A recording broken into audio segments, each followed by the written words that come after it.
jerk, Tom. Look, Celia, we have to follow our passions. You have your robotics, and I just want to be awesome in space. Why don't you just admit that you're freaked out by my robot hand?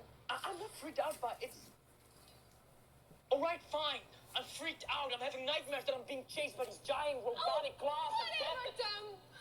We're done.